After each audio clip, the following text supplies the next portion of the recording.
The world of Bifage is not too different from our own. People work, love and dream like they do in ours.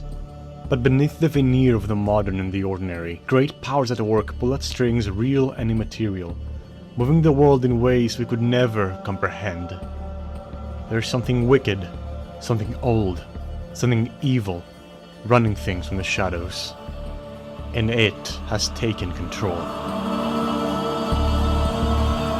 Since the advent of the first millennium, a great power has been manipulating mankind from the shadows. Many have theorized about their existence, called them many names. The Illuminati, the Freemasons, the New World Order, but they go by a different name. The Elite.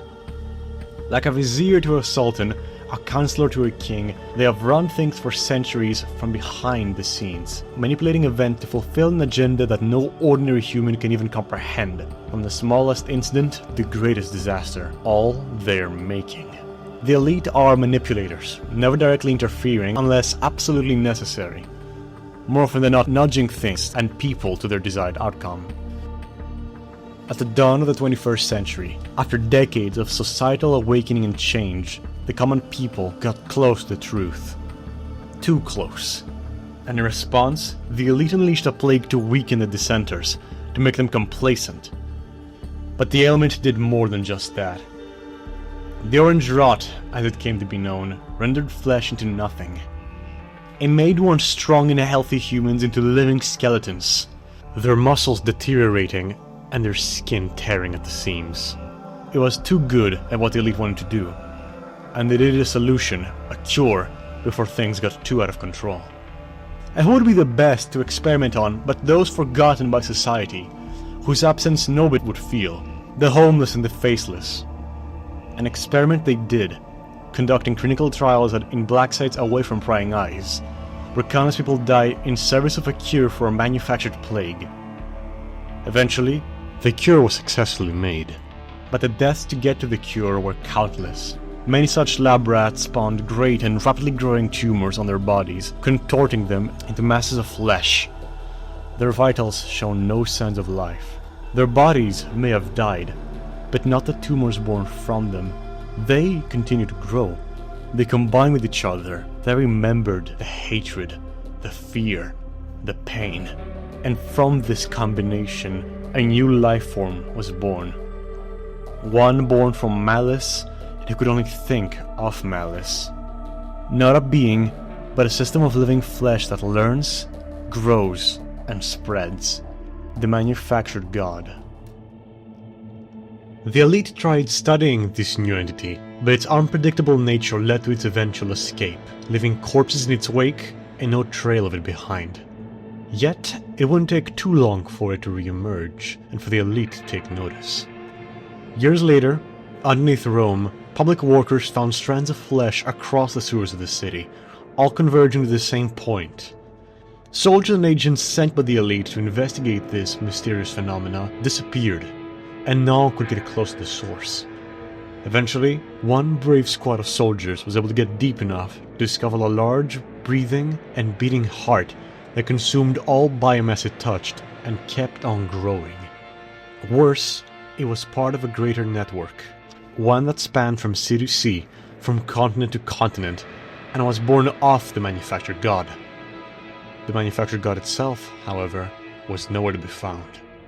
Even more curiously, from these nexuses, strange, parasitic creatures often emerged, which would then seek out a host to bond with. As time went on, the elite found more and more of these nexuses, and more of these parasites, many of which had bonded with people, altering their physiology, turning their flesh malleable and mutable, but also causing them to develop a strange, cannibalistic need for meat and nerves. These entities, born out of the union of man and parasite, were named biophages. Later on, as the elite's awareness of the biophages increased, and so did their presence, the elite developed a new kind of soldier, equipped with special tools to better combat the inhuman monstrosity they were faced with. The nerve. The neural enhancement for response, versatility, and effectiveness. An augmentation that allowed them to think and act as fast as a biophage, and was given to the cleaners. Ordinary people augmented trained and equipped with cutting-edge gear to give them a fighting chance against the ever-changing biophage threat. And now, the world is in a dark place. The year is 2044. Authoritarianism keeps on growing with every passing day. Everybody lives their lives as if nothing is going on. Many know the biophages and the cleaners, but not much beyond their existence. Many go on living as if their presence is a fact of life, nothing to fear or worry about. A rare few, of course, can see beyond this, and try to resist against the status quo, with various levels of success. Biphages try their best to balance their human and inhuman halves, fighting every day to preserve any sense of normalcy and calm they can get, while cleaners roam the streets, prowling, hunter against hunter, waiting for the other to slip before they can go for the killing blow. It is a time of darkness, a time of fear and uncertainty, where some believe the end is coming, while others believe the end of a cycle is on the horizon. Hey y'all, two things before the end of the video.